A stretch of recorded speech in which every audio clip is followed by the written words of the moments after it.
abalongo babika bingi era engeri ziwerako wabula waliwo omulongo eyatiibwanga nga ye baatyanga nnyo okumuzaala nazzikuno Abaganda wadde baayagalanga nnyo abalongo. Obadde okimanyi nti Nakimu naye mulongo naye Nakimu era abaana Nakimu yabanga azaaliddwa omu naye abaana ab'engeri ez'enjawulo abaabangako ebintu ebibaawula ku baana abalala mu kuzaalibwa kwabwe baayitibwanga balongo era Nakimu y'omu ku abo.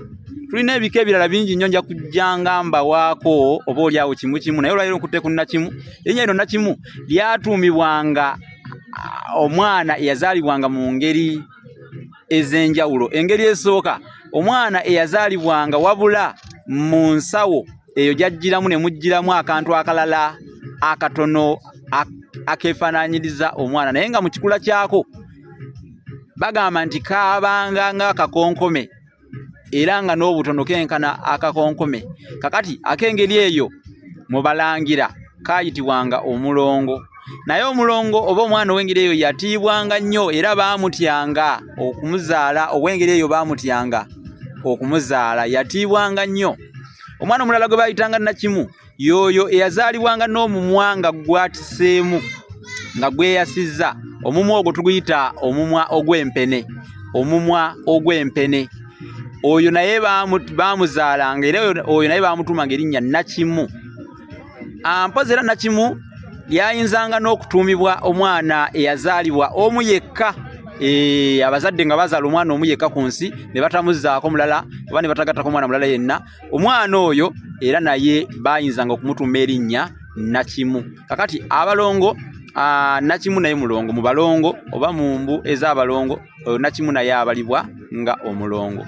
Naye obitegedde kale nja kudda oba oliawo n'ebirala ebikwata ku balongo ab'engeri ezitali zimu. Nsigadde nze Munnabusiro owammwe nga bulijjo okubaweereza n'okubasomesa olulimi Oluganda. Byajja bitya, byali bitya, bwe byajja byava ku ki, byonna kunnyonnyola kutotola tulyoke tulabe ate tutemeteme ebigambo nga munnange ate Musalamala bw'atematema embuutu oba omukinjaaji bw'atetembula ensalwa ng'eteredde ku mbuutu. Awo nno nange ngenda kubasiibulira awo kubanga ebigambo maluma tegaggwa mu kamwa. Bino kambyekube omukazi omunafu yeekuba ttaka n'alowoozesa bamulaba nti alima naye nga oluusi amaanyi aba alina ga luzunzo bigweredde awo era abasumba bigwera ku ttale. Wabula mbeebaza mwenna abasubscribinze ku mukutu gwaffe guno ne mugutambuza nnyo mu ngeri y'okugabana oba sharing. Mwebale nnyo okusharinga nammwe abalala batandaba kugusharinga mugusharingeko oba mugugabaneko ne bannaffe bajje nabo bayiga ebintu bingi wano.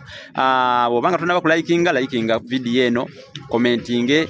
Obanga tona subscribinga ate gwe munnange sooka okole ekyo nga tonaba kuvaawo kubanga bono subscribinga n'okona ne ku kade emisomo emirala gyonna eginaddako ojja kugisanga wano. Bajja kukubagulizaako ng'oluggi lw'ebibo ojje olabe emisomo gino oyige. Munnange omusajja omu yagamba nti bw'otambula n'omumanyi naawe oba mumanyi. Kale kikuyamba Gwate munnange bagamba yeerabe ebbiri tabuulirwa ebimusaaliza byafiirwa gw'ofiirwa ogayaala mu nyama ate supu awola. Mweraba.